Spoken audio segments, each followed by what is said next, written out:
class of 4. Welcome to our inaugural panel, HB in Black, a multi-generational conversation on journeys of inclusion, sisterhood, and belonging. I'd like to welcome everyone who's here in the room, and I'd also like to take a moment to welcome everyone who's joining us online. So good morning, everyone virtually online.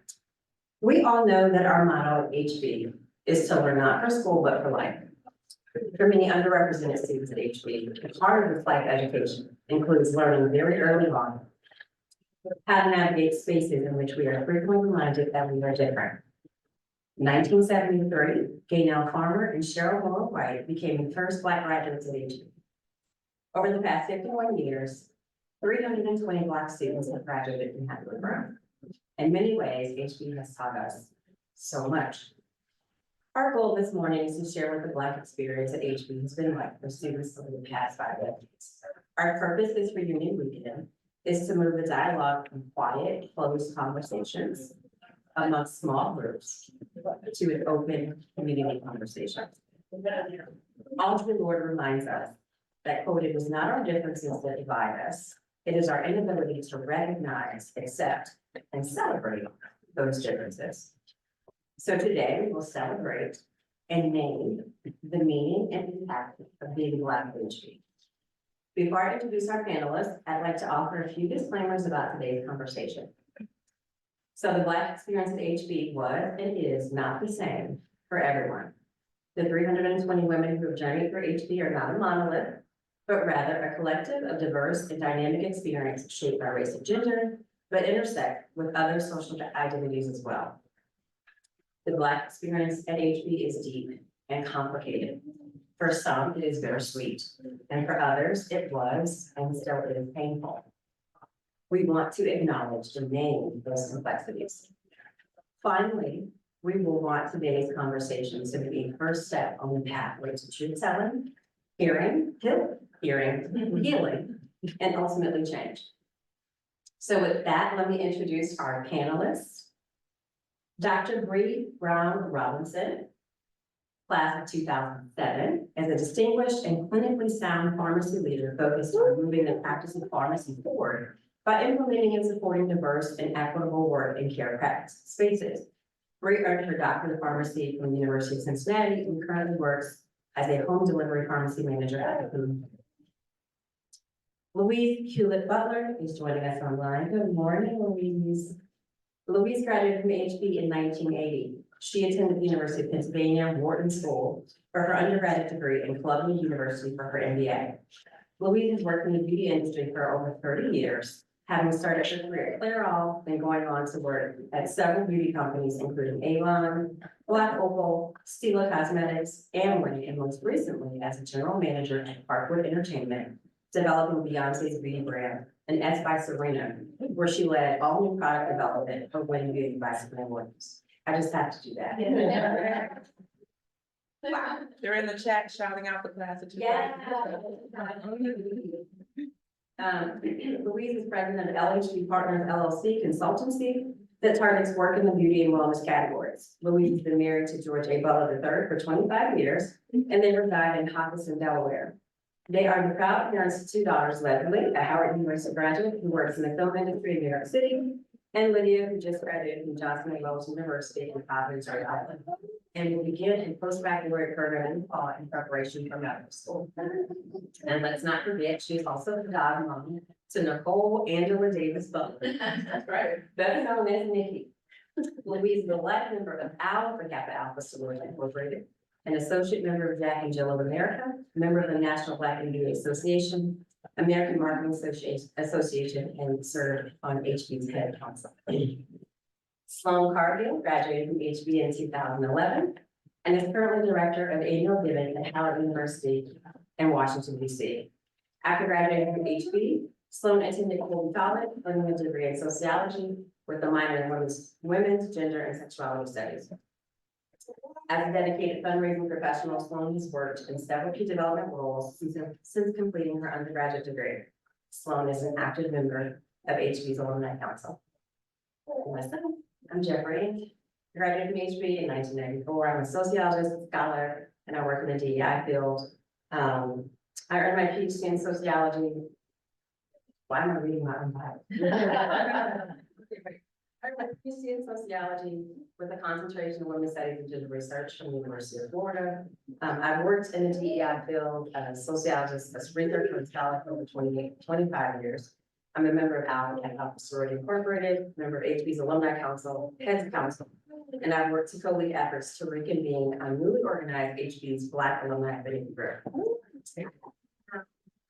At HB, Leela, class of 30, and Ava is at home, because we're not ready for all that. All right, so let's get started with our first question for our panelists. We're gonna start with our time at HB. Okay, first question. Let's start with one of your favorite HB memories. When did you start HB? What sticks with you the most when thinking about your time at HB? And we're actually gonna have Louise pick a call. That's okay. And Louise, if you could unmute yourself. All right, we're good. Okay. So I came to HB in 8th grade. So I spent 5 years at Hathaway Brown. Coming in at a time actually when so many friendships had already formed. So I think for any student, be they Black or not, would have had some challenges in just getting to know everyone. But I would say one of my favorite memories of my time at HB was when I was voted in as the Student Faculty Senate President. I was the second Black person to hold that role.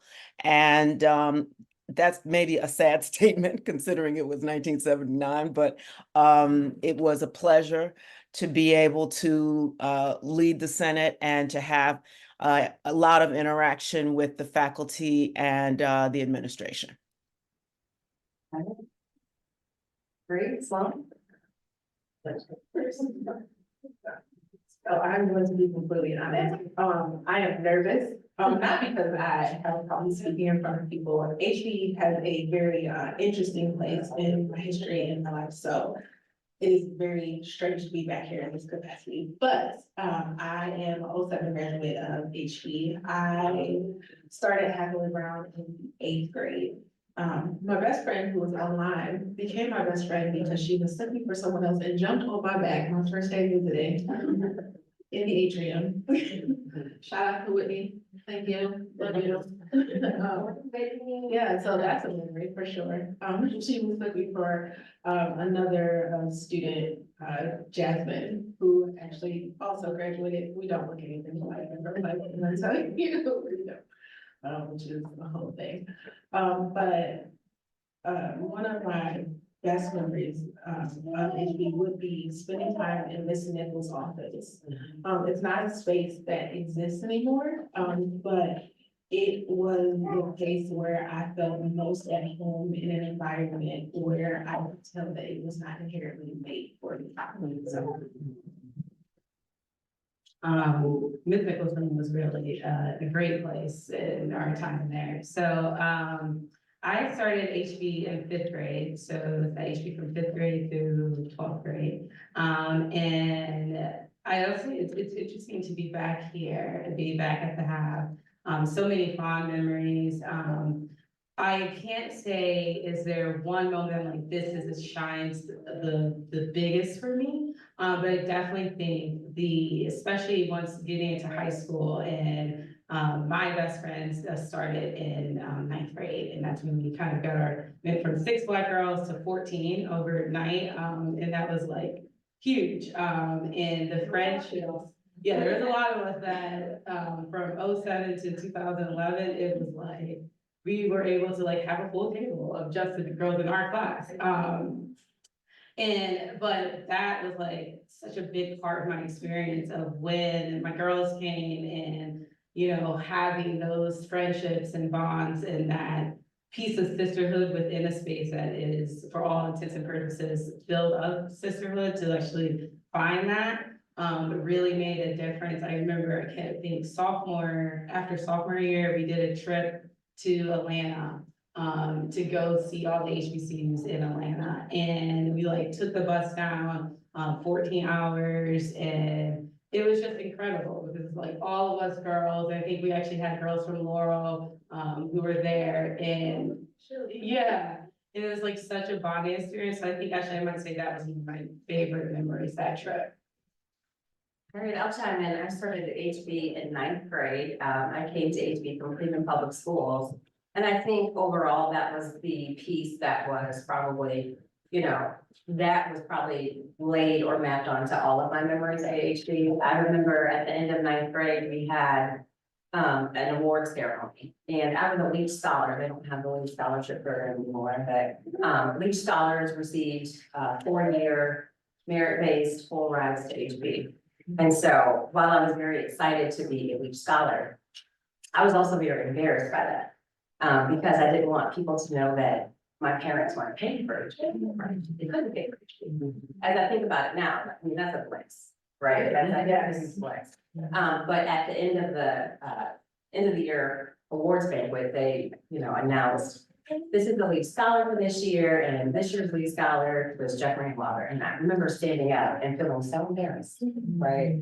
And so I think about that as part of probably one of my most memorable experiences at HB, because it was very much connected to my experience being there, right? So with that, I think it's a good segue for us to start. We did have a question. A question. About, Yes. I wonder if HB still does an HBCU tour with the other CCIS schools. Yes. Was that something that you all did, or is it something that was?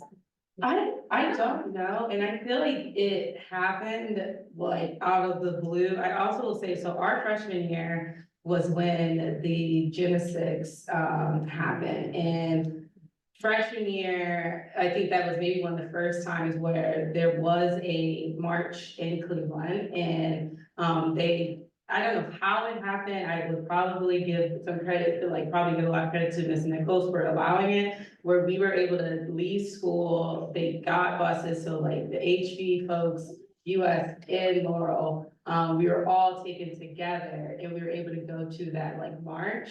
And I don't know if any bit of the kind of organizing that happened with the 3 schools to make that a thing, resulted in us being able to go on the HBC tour. Because I don't remember it happening before, and I'm not really sure if it ever happened after that trip.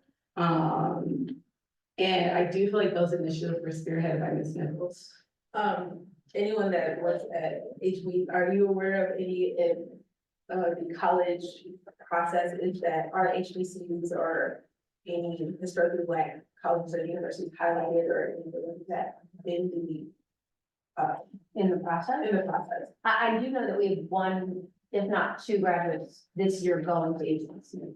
But I don't think we do a tour down there with other schools anymore. Do they come here? Okay, so it's not. So that's a good question because there's a pre-COVID, a post-COVID kind of thing. Yeah. And so during COVID, nobody came. Right. Then somebody came, and then other things have trickled back. But I think this year was the first time that everybody came back on campus post-COVID.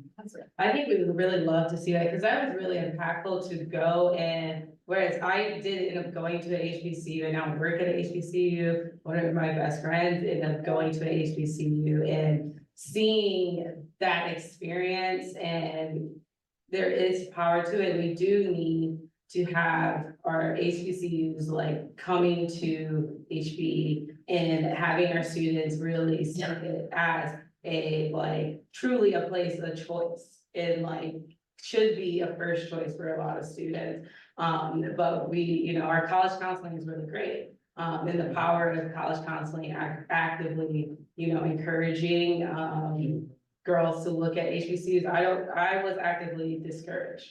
And I hope that practice has changed, but I was discouraged from going to the HBCU. And, I want our HB girls to be encouraged, to go to those schools now.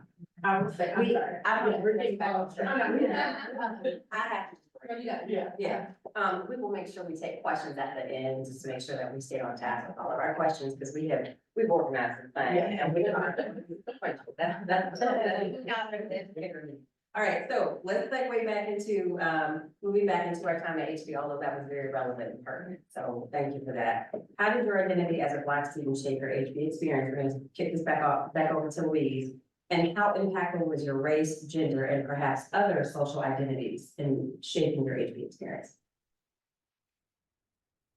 I would say that, especially as I went on to University of Pennsylvania from HB, that HB's ability to teach me organizational skills, study skills, were certainly important, but also, to be frank, it kind of toughened me up, if you will, to be able to handle some adversarial conversations, conversations that weren't always the most positive, both from faculty and from peers, to be frank. That those experiences, while somewhat challenging and sometimes frustrating, actually served me well and serve me well to this day, to be able to have conversations that aren't always the most the easiest to have, but are extremely necessary. So the whole idea of managing conflict. And a lot of my first experiences with that actually started during my time at Hathaway Brown. So I'd say, my experience at HB prepared me a lot for life. Definitely, I think one I take the most pride in is the thought of waking up each day with the goal in mind of being excellent and like striving to be the best. And, that energy, when you're here, you kind of realize, because it's like, we're all being told that, like our academics are important, athletics are important, but really that drive. And then going into college and being like, oh, I said the front row. Every class, I was like a front row girl, raising my hand all the time and like talking to friends that went to other types of schools, whether they went to college school or they went to public school. And we would talk about, they're like, Sonia, you're always sitting at the front of the row. It's like, well, where else would I sit? I need to be able to like be laser focused, understanding like, this is important to be here. And I'm also not scared to raise my hand. So I think that prepared me a lot for life, being at HB, being encouraged to like being smart is like cool. Being smart is something that you want to be. That was like really impactful. One of the things that HB and like Louise is saying, it also prepared me to be able to identify microaggressions, being able to have a thick enough skin to navigate those. So part of the attitude of being excellent also prepared me of not shirking away when going into rooms. I was used to being in a room where I might be the only person that looked like me, because I had 8 years of that experience. And that was something that I realized afterwards in college and then in my career, how impactful that was to, be able to navigate there are positives there, but also there are times where like, that's not fun. And being able to respond back when, folks say, oh my, you're so articulate. And it's like, well, absolutely, I'm articulate. Not only do I have a great educational background, but went to the #1 all-girls school in Ohio. That's my background, and it's, so we learned from some of the tough things and it helped prepare me for the world ahead.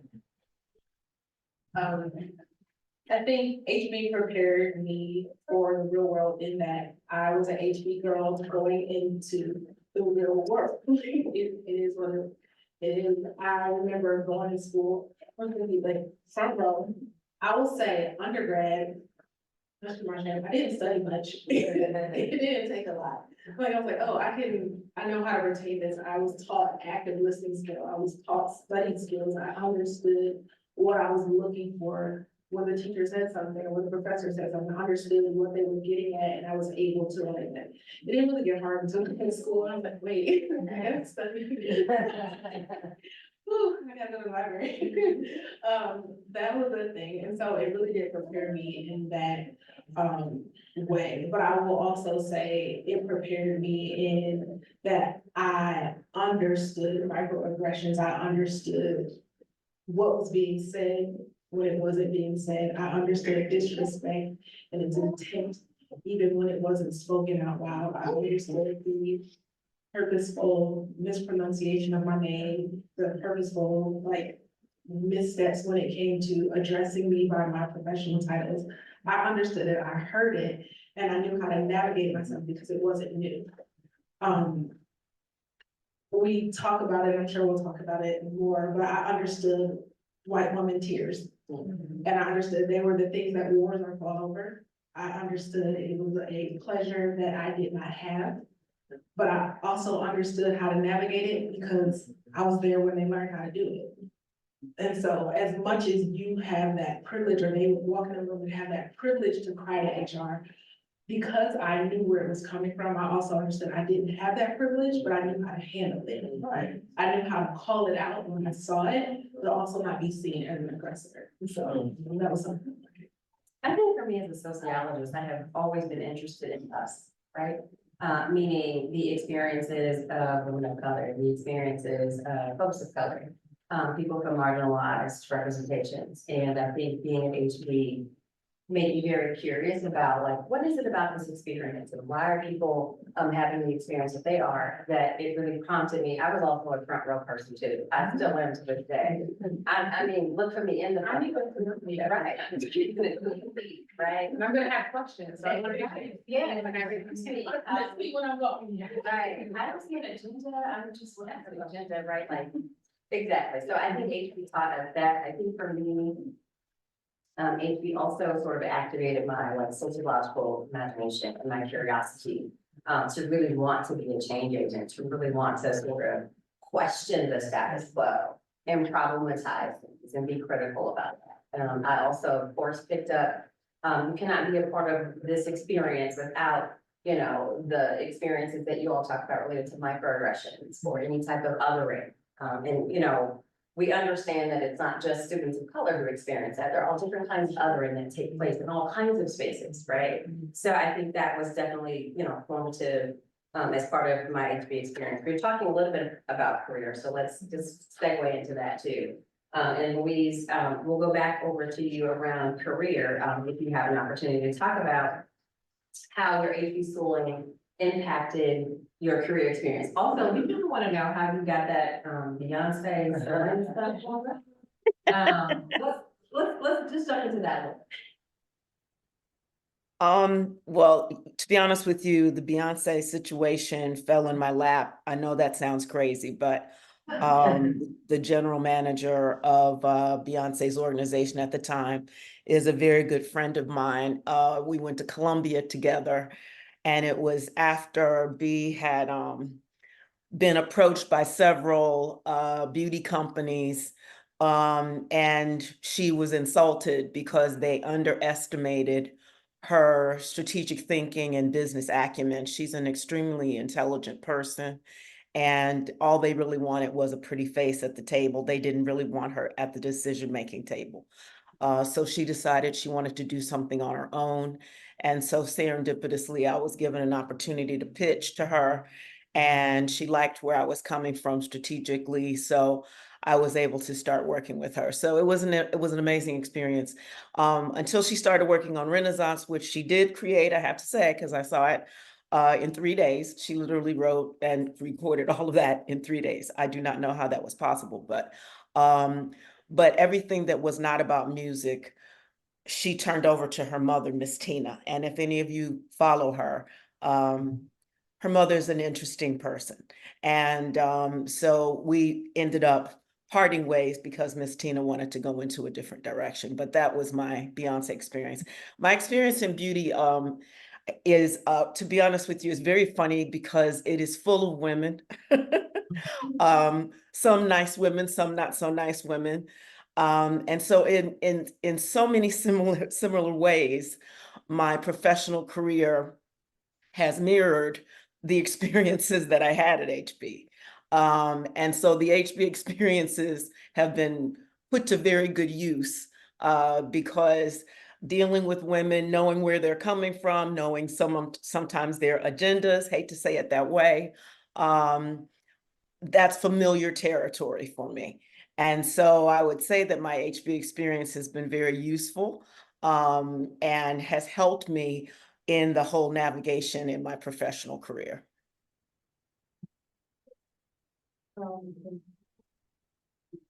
I would say that being H1 has helped me in my career because I sit at a table full of men and it really doesn't cross my mind that I'm the only one at the table.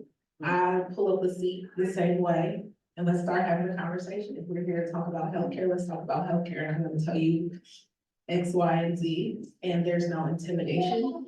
And I definitely believe that's something I learned at HB. They were like, you're the first female in this role. Okay, what's it to you? Next. Did you give me my deliverables? We can talk about that later. I think that's an attitude that comes with being an HB woman, just because it's something that's ingrained in us. You are here for an education. You are here. You belong at this table. And so that part of me definitely is amplified in that way, and I'm able to move in those spaces because that's how it was taught to me here. Like a university boy was a university boy was a university boy. Okay. Come to the table if you have something to say, if you don't push back. So I'm for a fundraiser and I like jokingly say this, but it's not a joke, but I wrote my first solicitation letter in sixth grade, for HB initiative. We had ski club and I think it was like maybe $300 or like $300 to $500, to do ski club. And, that wasn't gonna be possible for like my parents to pull out of anywhere. My parents said, well, if you can like raise half of the money, we will like come up with the other half and you do ski club. So I like typed out and like Microsoft Word back in the day with the big chunky computers, a letter that like we sent to like our family friends. I think my grandmother owned a barbershop in Cleveland, so I'm pretty sure we posted it in the barbershop so that like her clients would like be like, okay, here's $20 for it. And so that was the first solicitation I ever wrote. And from then I would say in high school, like, oh, I'm gonna like become a philanthropist. And everyone would be like, what do you mean by that? Like, you don't know what a philanthropist is. I was like, I don't really know either. But I like see as like you get scholarships to come to a school like HB. So like other people, like there must be a way where you can like promote philanthropy and fundraising and figure out a way to like help communities of color. So that's something I've taken through my career of looking, whether it's been at John Carroll's Jesuit Catholic School or, you know, Johns Hopkins, where the PWIs, looking at ways where how does fundraising and how can philanthropy help like little girls like me who are at HB and wanted to do ski club because everyone else is doing ski club. And I don't want to be the only person that's not getting on the bus on Thursdays to go out to Boston Mills, yeah, right? And seeing that, you know, if there are people who are fundraising who look like me, who would also say, is there a way where we can create a fund for other like young Black girls, or where are we seeing that? So that has been a big piece of the drive. HB prepared me, like I would say, like you, to be able to go into certain rooms and not be intimidated. And sometimes people say you're the first as a way to throw you off. To be like, you're the first, so you should be grateful that you're here. Right. And sometimes I just think, I was like, I'm the first, but that's not because of me or not because of other people not being qualified. This is the first time that like y'all have seen us and seen our value and like open up the doors that y'all have opened up for other people. So me being the first is, you know, it's great, but I better not be the last person. And I can't pull the ladder up after me. Like you have to make sure that like we're opening up doors. So that has been a big piece of being prepared to be in those rooms, but also seeing a hidden drive, not even a hidden drive, a very public drive for me that I do this work because I think our communities of color need fundraisers that have us in mind, and will increase opportunities. We have to take a moment to recognize Sloan's parents. So we know that Sloan's mom, Tina, is in the room, so we want to recognize her. You know, and I see the chat going up, so maybe I need to pause for a second. We also know that Sloan's dad, Newton Cargill, is joining us virtually. So, we don't think Back here, out there, I'm a little biased, but. that's so critical to ensuring that we have success at HB. My daughter is here right now, she's a sixth grader. And I think we had a conversation a couple days ago when we were prepping for this panel, talking about, you know, there have been 50 years of Black students at HB, so inevitably there are now folks that are legacies, right? So let's spend a minute talking about that, right? So my kids go here, okay? Louise, your two daughters, obviously you were out of the Cleveland area. Bree, you're here and you're local, and you have two children, I know, one daughter. And Sloan, we, am I gonna speak for you, we're hoping at some point, right? There will be some children on the horizon. But I think that I'm going to not yet, I mean, so much time. We got a couple more trips and then. Right, because when the baby's done, you ain't going to. Okay. I got a little, Yeah. like, shout out to Tanisha, my cousin. Let's talk about decisions about sending your kids to HB. Given what you know, given what your experience has been. I can talk a little bit more about my experience in a second, but what kinds of things will you consider if you were in the Cleveland area? And Louise, I'm gonna start with you. If you had been in the Cleveland area, let's talk about making that decision to send your kids to HB. What that would have looked like. Yeah, it's interesting. One of my older daughter attended a school, I guess, as a lifer. She started when she was 4 and then graduated from there. And it's a school, it's a co-ed school, but it had a lot of similarities, if you will, to the HB experience, maybe a little bit more to Hawken because of the co-ed element. I would say that while she ended up being successful, there were days when she said it was very hard to be Black there. Even though she grew up there and those kids had known her for basically their entire lives. But she was tired of people touching her hair. She was tired of having her skin compared to after spring break. Oh, Leslie, you know, now I'm as brown as you, or, oh, you know, don't you go home and, you know, get made fun of because, you know, you talk like one of us, you talk like you're white, you know, like things like that.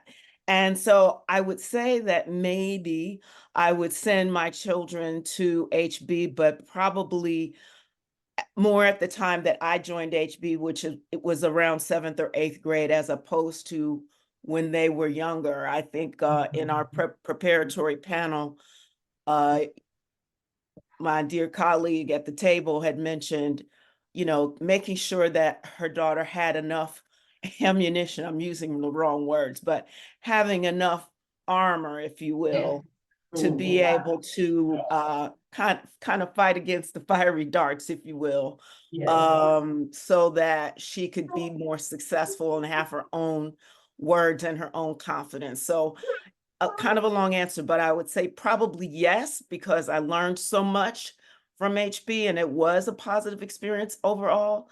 But I don't know that I would send my girls there at an extremely tender age.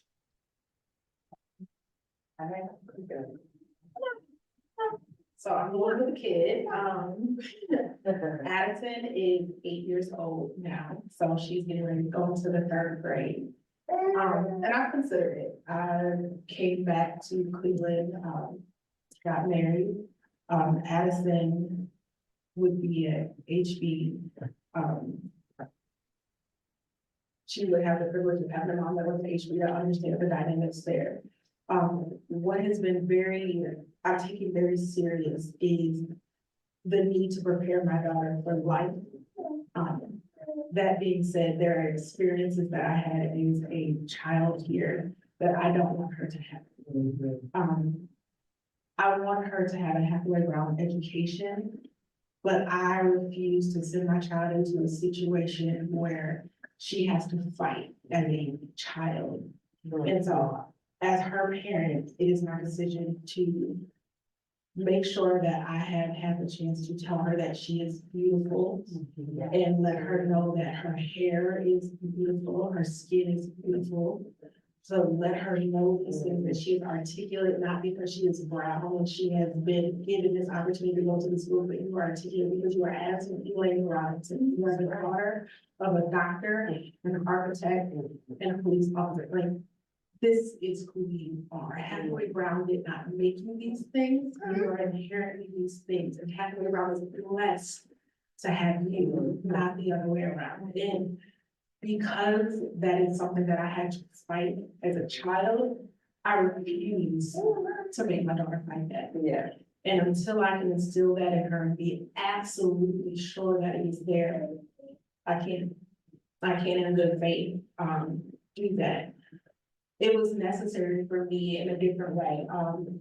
My parents did not go, my parents were from school, they did not go on to higher education. And so sending me to HB was a way of getting me up and out. That was the goal. Mission accomplished. They did a wonderful job. That being said, there were micro and macro agreements that I faced here, and I felt the need to take as a, out of respect for the sacrifice that they made to get me here. That being said, my daughter won't, that's not what this is for her. My daughter has never been to a public school. There's something that I said in a meeting once, and it was snarky because someone was like, oh, you pulled yourself up by your bootstraps. And I said, let me be clear, I've only stepped inside of a public school to vote. I was built to be in this room. My daughter is that same way, and so that sense of community and Black excellence she's seen because she's grown up around adults, Black female adults that had the same experience that I did. So she's not coming here as a charity case. She would be coming here as growing up in the same environment that a lot of her white peers did. But for some reason, it's not always the same. They'll ask, well, how did you get here? Because of the same question is like, how did you get this seat at this table? Not realizing your mom works for me. Your mom works for my mom, but they never see it that way. And so I have to protect my baby. For me, the legacy is really important in a number of ways. I mean, beyond just HB, but just other things about me and my family and our experiences that are really important. You know, I'm a second generation PhD, right? So having those experiences and calling my mom Dr. Bowden, her sister, Dr. Jones, and knowing that our cousins are doctors and seeing that, you know, my first cousin was the first president, Black woman president at Howard, right? So, HB was, not necessarily required, but was something that I knew my parents knew would be a good thing for me. And I want the same thing for my daughter.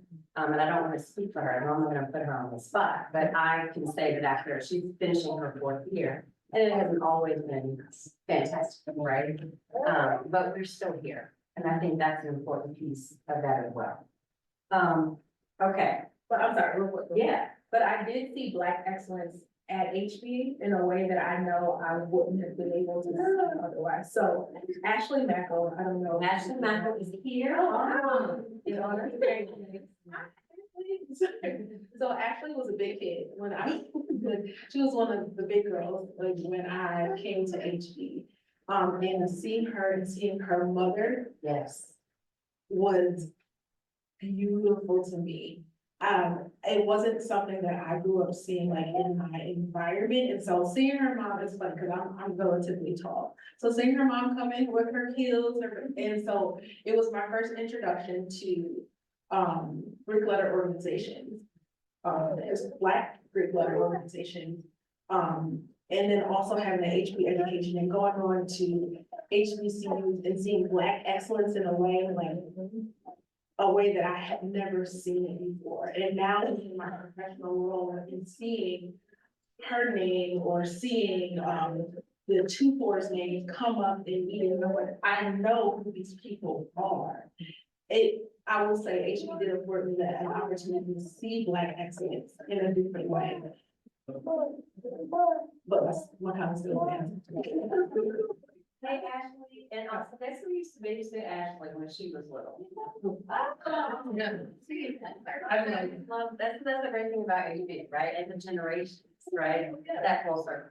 And so as a, let's say pre-parent, my mom's looking at me like, even though I don't live here, if I lived here, I would send my daughter to HB. Caveat being, and part of the reason why, even being in DC, I wanted to join the Alumni Council is because I have a vested interest in making sure that HB of tomorrow is a different HB. And if I were to be a parent here, I would, want to be like Dr. Yan, who's very involved in making sure that the experiences of our daughters, they're here, are different than the experiences that we have. And joining this circle and being able to talk to, like, we've had maybe 3-4 meetings over the last 6 months, and hearing like experiences of the ones from the 80s that mirror my experience in 2000 is disheartening in some ways, but also like encourages me to, I was like, okay, this is why I have to get involved. This is why we're here. This is why we are gonna come together as alumni to be like, our voices are heard. And, I'm grateful to be here, but I deserve to be here because I went through every class. My parents paid what they paid. I passed every test. I graduated just like any other alum. And growing up, I did watch some of the other girls whose parents are legacy, how they would, flex that muscle of being like, oh, well, my grandmother was here, in using the power of alumni. And I think that's something that does, we have a vested interest in HB. HB will always be alumni of Hathaway Brown. And so I would send my daughters here and I would be very involved to make sure it's a Hathaway Brown that I want to be proud of. And that I can say with good faith that like I'm sending my daughter to a school that's different than the one that I was at, but also prepares me to be excellent because college was easy. And I went to a very good. But like, my friends gave me because college was easy because of HB. I'm like, did you study for that? No. It was super easy for me as well. Yeah. Finished in 3 years. Wow. So you brought us the circle, so let's talk about that right now. So we have reconvened our affinity space, HB Sister Circle. There have been various iterations of an affinity space for Black alumni over the years.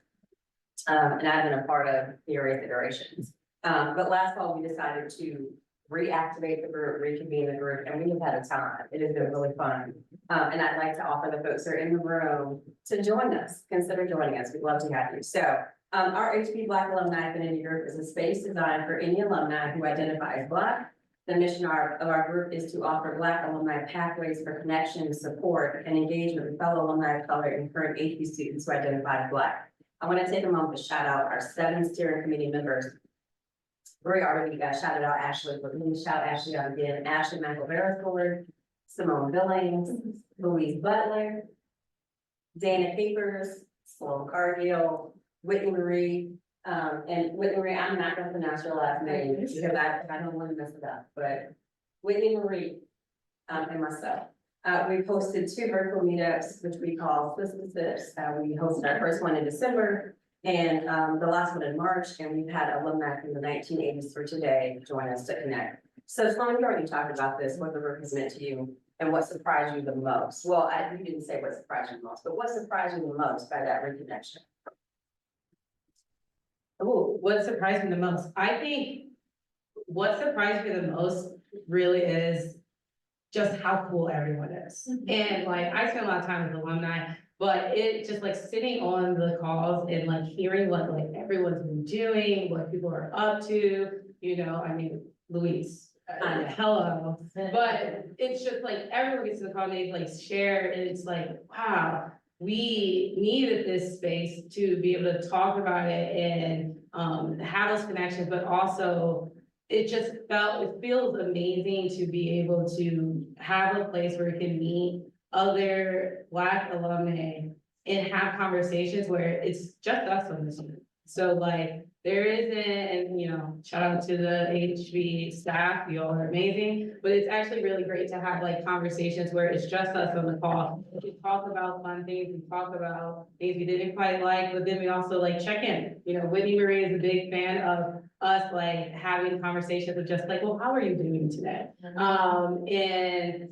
that has been really great. I think it's also being able to bring our life experiences to around a collective identity of we are HB women. And how can we utilize all the things we bring to the table to bring this group together? And I think I've been surprised by the fact that people want to get together in a space that is for us. And that's been really great.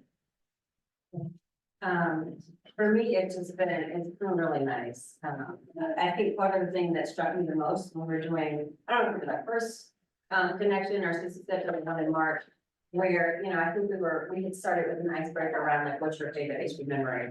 And I mean, and there were women on the call from the 80s, all the way to today. And there were so many similarities.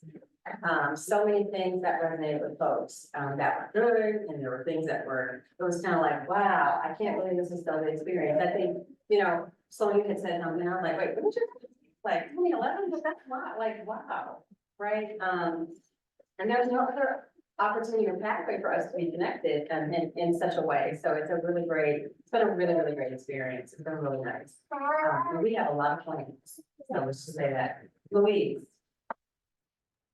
I would say that that what surprised me the most actually came out just the other day, when we were preparing for the panel, when Jeffrey and you shared that there have been, I think the number is 320 women of color who have graduated from HB. And the surprise was a bit of I hate to be the Donna Downer, but that it was such a small number since it's been 50 some odd years of having Black women be a part of the HB community.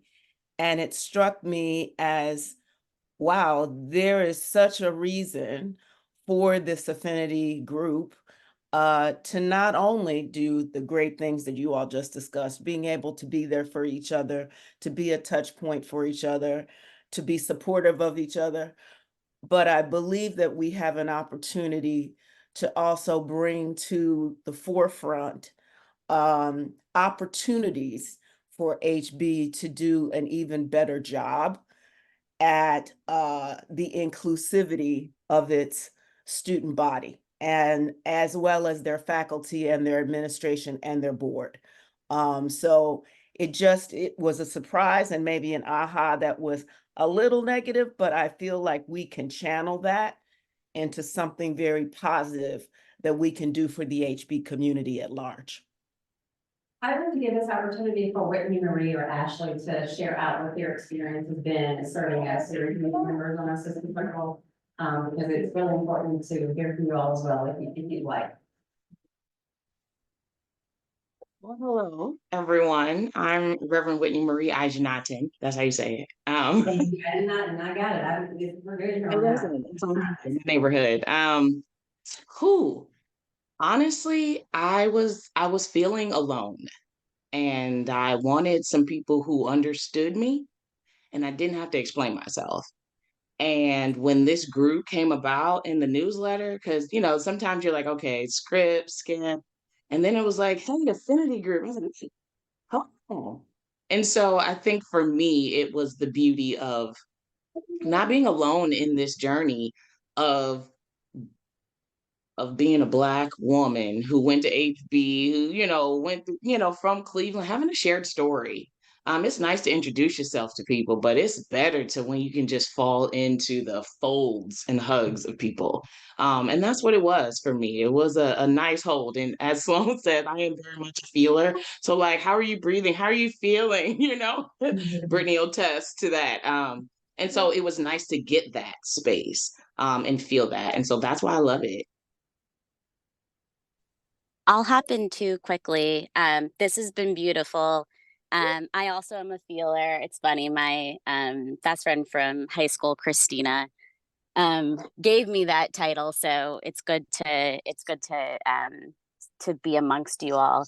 I would just also share that this experience over the last 6 or so months has been so incredibly affirming. I thought that I was alone in feeling the way that I did.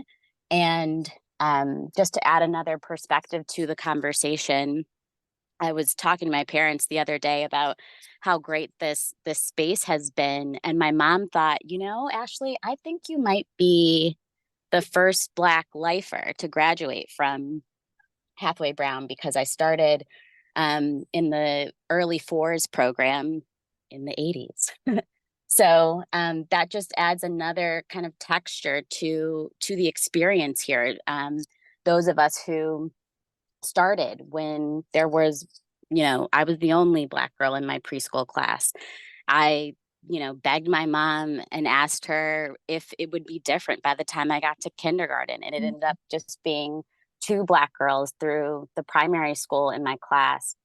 And of course, we've talked about the changes that happen in middle school, but there's another piece of the conversation of what it meant to walk those halls, knowing that I was one or two in my class, and the same for the classes around me.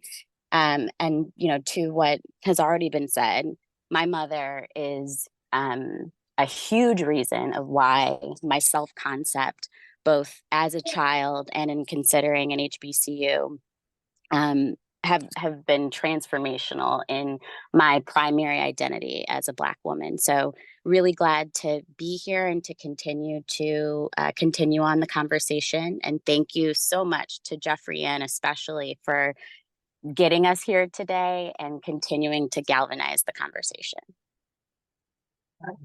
I think having this conversation or having people in this space is going to be so important to allow each of you to continue to connect with the Black alumni.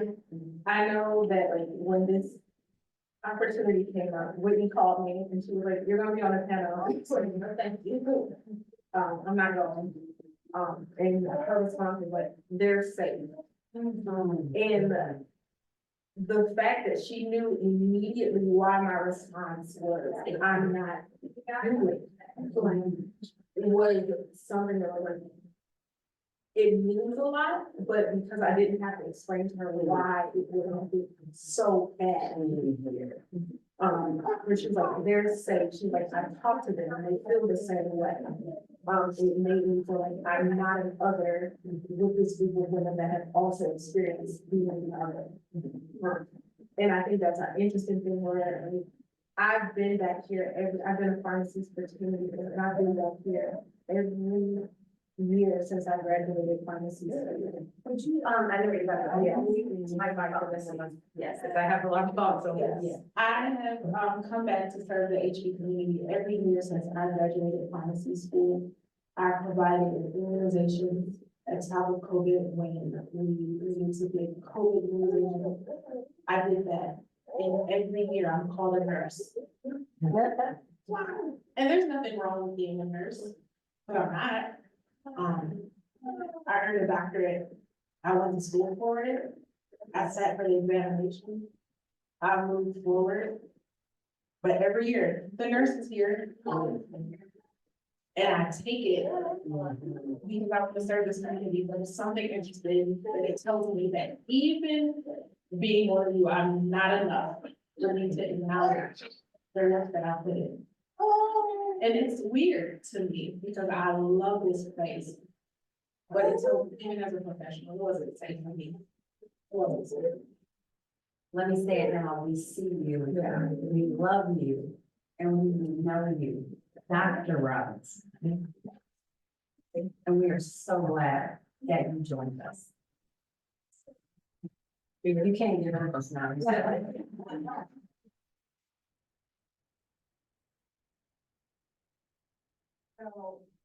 Well, yes.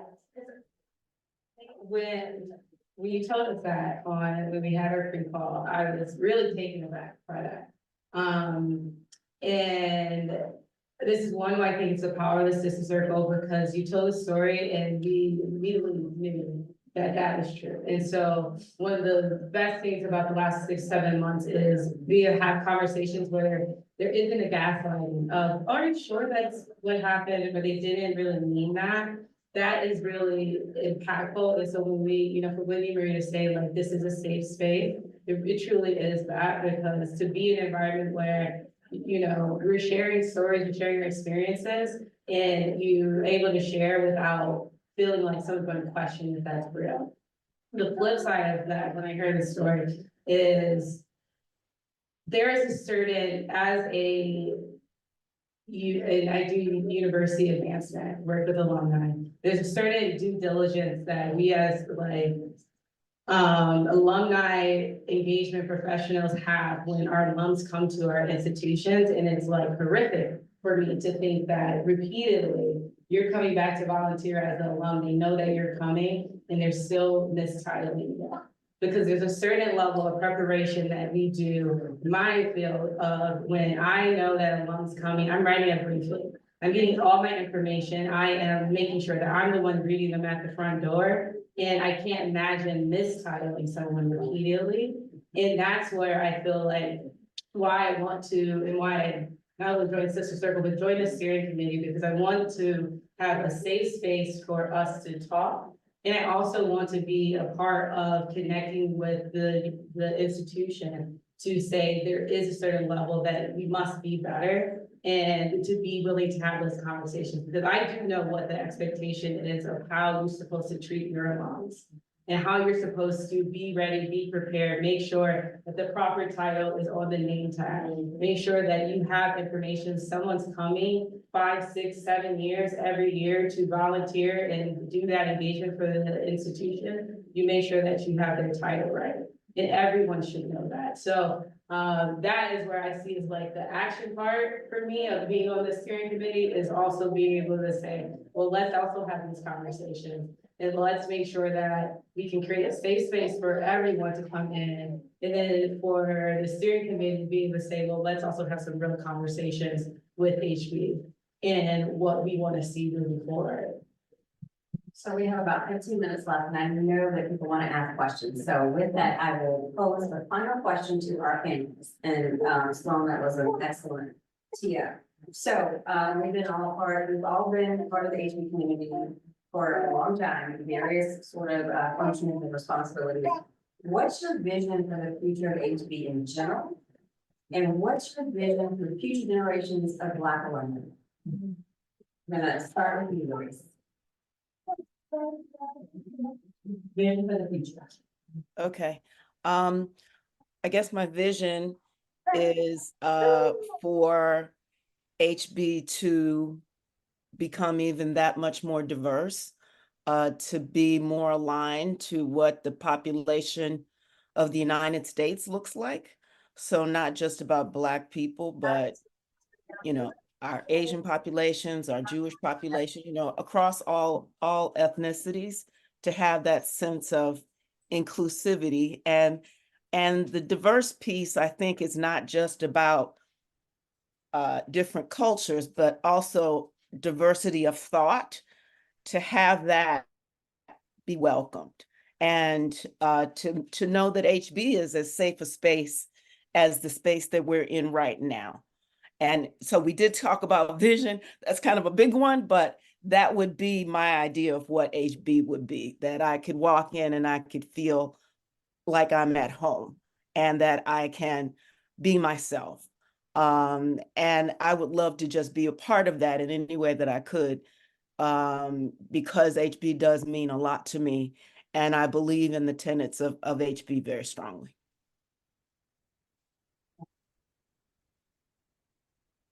So we are going to be celebrating 150 years soon, and I'm really excited about that. I want us to celebrate 150 years, and I want 150 years from now, they to be celebrating 300 years. So because I have incredible pride in Hathaway Brown, and I want us to continue to be a beacon of excellence in education. Make sure that we are graduating young women that can go on and just change the world. So that is what I'm excited about. I'm excited for us to be a part of that change. And what I want for the future of HB is to have young girls, and particularly our Black girls that are here, to have better experiences. I want them to have experiences where they feel excellent in the classroom. They feel like they are just not, they are here and they are seen and they deserve to be here. And I want our like young girls who do the class of 2030 to be feeling like, okay, I see myself in the future. And also I know that my teachers respect me. My teachers respect that I'm here. They don't just look at me as someone who should be grateful to be here. I also want for our alumnae to be a part of the institution. I want to see diversity on the board of trustees. I want to see diversity on the women that get awarded and get recognized. I want us to be through a scene in a way where it is actually in a saturated perspective. We need to have sister circles because there is importance for having spaces that are for our own. We also need to, the institution should be looking at us as valued partners in the success, in the progress of Hathaway Brown, because there are a lot of powerful women that have gone on to change the world outside of HB. And I want us to be invited to change the world of HB inside as well. So that's my hope for HB. I just want to speak up. I'm probably the oldest person on Yeah. Yeah, I envision all of that. I would want to see at HB where we look at the newsletter and we see more of us represented. I want there to be an HB where it's not a surprise when we walk down the hall. I want to see an HB where I feel like Miss Jackson's room is now the Miss Nichols' room, because I met an HB parent at a gas station once. It was very rare. She was like, "Do you know Miss Jackson?" I'm like, "I do." I want there to be more than one Miss Jackson. We had Miss Nichols. I want there to be more than one. If I can name several other teachers that were influential in my life. But when I looked at Miss Nichols, that was the only reflection of myself I could see. I deserve more than one. Our girls deserve more than one. We have enough professionals and educators of color to make that a reality. So I would love to see the change happen on the board. I would love to see the change happen in the classroom. And I think the Sister Circuit is an excellent step in making sure that there's a place for girls who have survived and thrived through HB to women. Gosh, I have so many wishes on the wish list. I would love to see 150 of us at the 150, right? We can do that. Yeah, we have until 2026. Yeah. I would love to see that.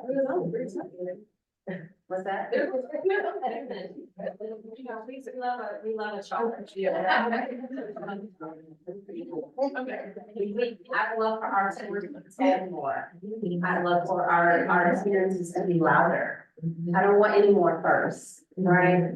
There are just so many, we know there are so many other HB sisters who still want nothing to do with this place, right? We want to make sure that we feel that they are comfortable. We want to create more psychological safety, right? I want my daughter to graduate from HB, right? But if she doesn't want to, that's also okay because she's already done it, right? Like mama did it for her, so she don't have to do that. I want you to know that. You don't have to do nothing else, but it would be great, right? We need to research Ashley being in the first lifer because I think that will. I think it's true. Right, I would love for us to chronicle that history. I love the stories. I would love to see the stories of Black HB over the past 51 years told. I'd love to tell the story, right? There's just so much that I've seen from us. This group brings me so much energy and so much joy, and I just want to see more of it. I want it multiplied by 1,000. That's got it. All right, so we still have 10 minutes left for questions. I know there's lots of questions. I know we have a lot of the room. I thought we were shaking hands about the library, so y'all have, we need to have an oral history as well. Yeah, do a little research on it. Yeah, just to confirm, because I thought we had one from our class, and I also didn't. Oh. Okay. This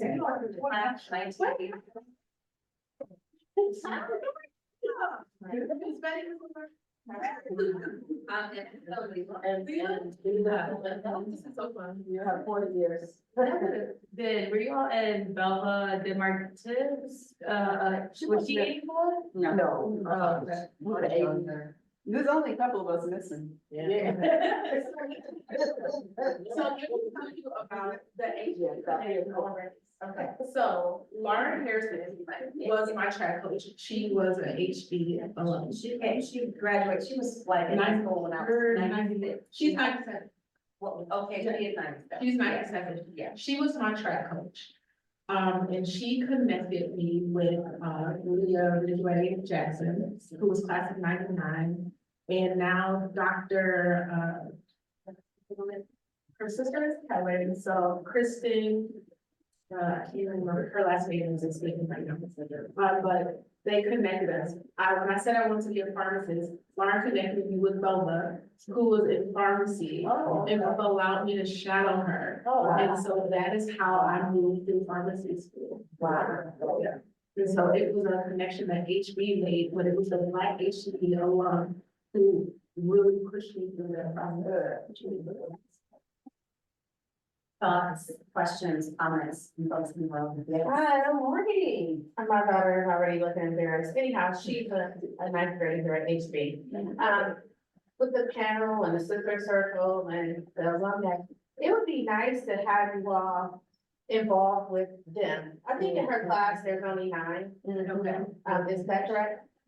There's my girls in ninth grade right now. She came in 7th grade, which I'm grateful that at first she'd come here for camp and she was like 4 or 5. She's like, I don't want to go there. And that's why I'm glad that she came in the 7th grade because as you said, I was able to kind of build a foundation for her, make sure she knows who she is and comfortable with that. And it was come here and just be herself and be comfortable.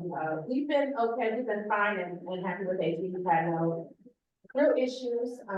There's a lot of things that I would like to see change. Jeffrey and I have tried to work together to form kind of like a Black HB parent group. Yes. I actually just took on a new position on the HBPA as the treasurer, so that's something new and we're looking forward to that.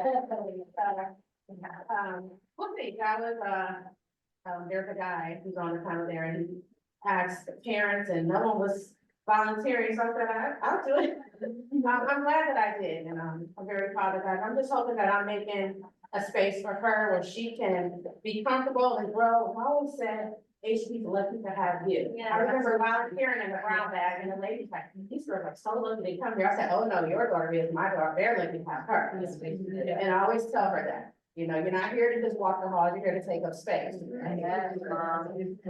is a great idea. We are talking about this on Thursday of how do we actionalize, a sister circle. And I was thinking, because, I would love to see us do like a fall welcome, like the alums meeting with the, I think there is doing that. They have that. They really do. And like, I think it'd be really powerful. I'll come back for, I'll hop on the flight, and come to Cleveland. Yeah, I'll pick you up. Yeah.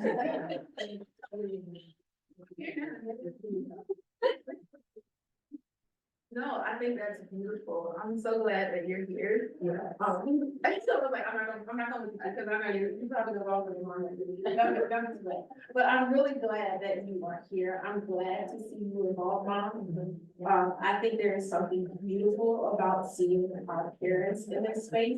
Like I mentioned, seeing Miss Mackel and Mrs. Melvin walk through the halls of HB is a memory for me that is so deep. Like it is, I was like, oh, she has our back. She's here for us. She was actually just here to pick up her daughter, but she was here for all of us. You can't tell me otherwise. Don't bust my bubble. But I think that's beautiful. I'm so excited to see that you belong here. You are going to go on to do great things. This HB education is going to be great for you, with the education that you also provide your peers by taking that space, by being yourself, is going to change their lives as well. And I'm so happy you get to experience it. I just want to talk about how important the parent space is. My mom did not feel comfortable in this space from 1990 to 1990. She did not know how to navigate being parents. There's no guidebook for parents, right? It was uncomfortable for her. But she always knew how important this space was, and she wasn't really messing with them. She wasn't, this was not her place, right? So it's just not. She didn't feel comfortable. She knew how important HB was, but she didn't feel comfortable mingling with the other parents, right? I think that's an important aspect of it too. And to think about 34 years ago, even for your parents, right? How difficult that must have been. So I think that parent space is going to be really important to ensuring that our kids are successful too. Other questions, comments? Hi, I'm Matt Black. I'm the new program director of Aspire. And I have a question about new students. I just wonder if new students and new parents. If each of you could just give one piece of advice, you talked about armor. What's something that you would say to a new parent and to a new student who's coming to HB today? Call me. We need a space. I don't know. There's so many different things that people don't know they don't know until you get in the space. Right, how to navigate, talking to teachers, how to navigate the other parents, how to navigate the brown bag, that's the whole thing, right? I just think I don't know that in one piece, but I think it would be like, here's our space, come be a part of it, right? Because I think it's a journey for everyone who is a part of that child's life. Not just the student, but everyone who is in that student's life, right? So it has to be a sort of wraparound, comprehensive experience for everybody involved. And it's going to be different, and I think that's the thing that we're trying to bring out in certain spaces. Like, for a child whose family doesn't come from this, it's different than someone whose child, like, I went to HB, my child entering HB is not going to be the same experience as like someone who is coming from, like, perhaps coming from the Aspire program, coming from an inner school and transition. It's not the same experience. And so for me to really give advice, it's going to look different, because my advice to my child is keep your head up. And I was like, for the parent is, I'm keeping my ear. I need to know everything. What was said, how was it said, what was said, and I need to know all their parents. Because I know what happened and I'm sensitive to that. And so it's one of those, you don't want people to walk in and anxious, but I do want you to be involved in that area. I would say to the students. Oh, hi. My name is Kira Germany. I'm class of 2015. I'm also an Aspire grad. Sorry, I have a little crook in my throat. My best friend is on the call too, and she's an Aspire grad. And Aspire and HB have so much like potential for what they can do for creating spaces for girls who look like us. And I think that this is going to, like, if this is something that we want to really meld together, I think the opportunities are endless. I would not have gone to HB had I not known about Aspire. I would not have known anything about the castle in the woods in Shaker Heights if I had not gone to Aspire. And I think that like having these types of connections for the girls, both in Aspire and not in Aspire, being able to bridge those gaps between the girls that look like each other, I think that it would be wonderful. And I think that that's another area, another safe space that could be created. And I just want to say, not from the perspective of us girls coming into HB, but for the girls who are already there. Like, there are other Black girls who have your experience. There are other Black girls who don't have your experience, and the opportunity for friendship and sisterhood is endless either way in which you go. So that's all I want to say. Thank you. Thank you. Hi, I'm Lorraine. Class of 89. I started in first grade. And Jeffrey, I was just that. You know, Mama. Yes. Yes. And we're talking about mothers, you mentioned Jeffrey and your mom not being comfortable. My mom was very comfortable, and she was class mom in 4th grade. And I said, why are you doing that? Because they need to see me. And my mom made sure that she walked these halls so that they saw her. And that they knew that my girl is here, my baby is here, see her. And that's so important. So I thank you as a parent for being here, to support your daughter, because that is so important. Something to say to parents is that this may be uncomfortable for them too. Just like it's uncomfortable for some of the girls, it's uncomfortable for some of the parents to know how to navigate the parent group. So that's also something that we should, be aware of. And as you talked about, Jeffrey, and the history of this space, please call me. I'm a good writer. I want to do that. And to do the research into who's been here, what we're doing now, and what it looked like for us. So I'm gonna text my mom and tell her that's all. Yeah. All right, thank you all so much for joining our conversation.